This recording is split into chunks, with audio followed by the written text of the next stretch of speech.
So I went to this art store in downtown Orlando called Flax.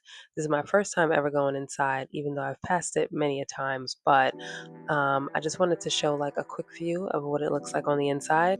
The outside has this Mondrian composition artwork painted all over it, and on the inside they had different sections depending on the art style, which I thought was really cool. A lot of the art books and sketchbooks were kind of like scattered throughout the store. There was a lot of stationery and printed cardstock for like gifting, which was neat. I was specifically looking for Borden and Riley marker paper, which I did not find here. They only had Canson, which is fine because I do want to try different kinds of paper and different mediums like pastels and color pencils and painting, gouache, as well as acrylics. So I'm gonna be experimenting a lot here with this project and just kind of like getting my roots back into fashion illustration. They did have chart pack markers, which I was kind of surprised to see, but they did not have much of the colors. The skin tones were sold out, and the shopkeeper said pretty much that since they're not popular anymore, that they're not buying back into them. So if I was to make an investment, I would have to put an order in. So I'm switching over to Copics. I'm gonna test these out. First time ever trying these markers, but they do bleed nicely on the paper. So we'll see how it goes.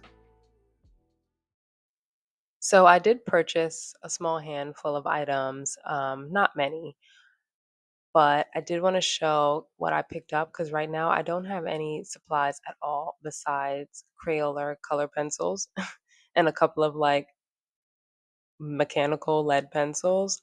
So that's pretty much like where I'm starting from scratch. All of my pencils and markers that I had in the past are all gone. So, um, Art 101, I had to pick up a pencil sharpener because I don't have that. So that was like number one on my list. I had also picked up a kneaded eraser by Generals. This is like a tool that I've always used in school. Usually, when you're erasing pencil specifically, the graphite kind of bleeds and gets onto the eraser. So these kneaded erasers gives you the ability to kind of mold it and create a clean space as well as um, kind of create an edge that you want. Like when you're erasing like really tiny fine details, you're able to kind of mold it as much as you want into whatever shape you want to kind of just get a nice full clean erase. So I have not drawn in over 5 years. The last project I did was in 2019. I purchased the 2B drawing pencil just to kind of get like my base sketch down. I also got the ebony jet black Prismacolor pencil for darker lines and to do some shading. I also picked up a white charcoal pencil for highlights. I love to use these for the eyes specifically. And here are the two Copics that I had picked up.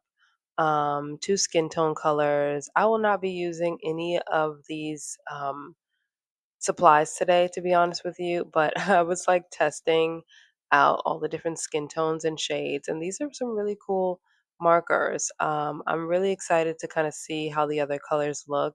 This was my little test paper that I was using throughout the store and just kind of like getting a sense and feel of the mediums again.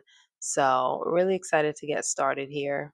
I wanted to highlight some of my favorite fashion illustrators here. Um, Steven Stippleman, who was actually my professor, I had the honor to be one of his students at FIT, and I just think that his artwork is so elegant. It's so beautiful.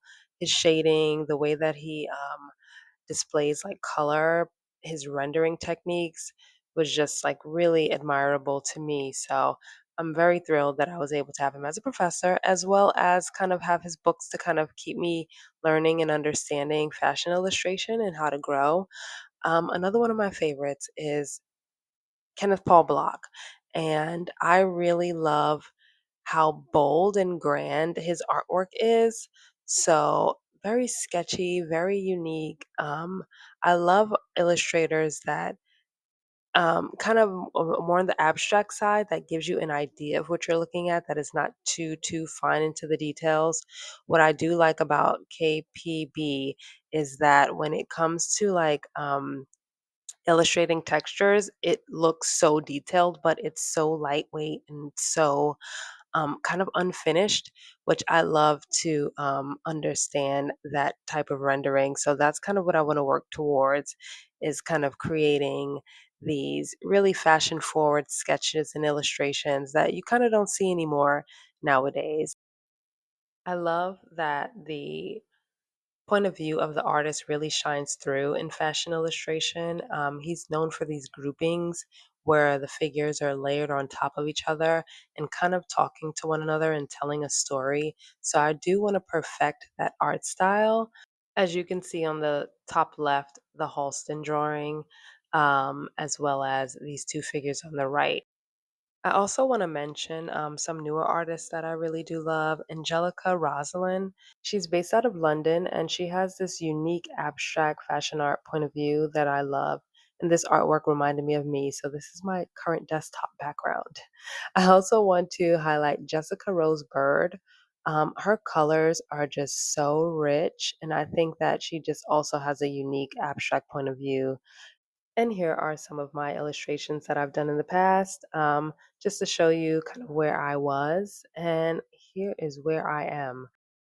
I literally procrastinated to get started drawing until I had 10 minutes left to leave the house. So I am just really nervous. So I sped this part up to kind of like get started. And I have pulled a reference image from a Vogue magazine that I am searching for here, and I'm going to be sketching the honey on the right. Starting off with the head and kind of just building out the body as I go down and kind of going with the flow as to what I normally do when it comes to sketching. So you will see the progression here, as this is my first illustration in this series. And hopefully, over time, with practice, I will become a fashion illustrator.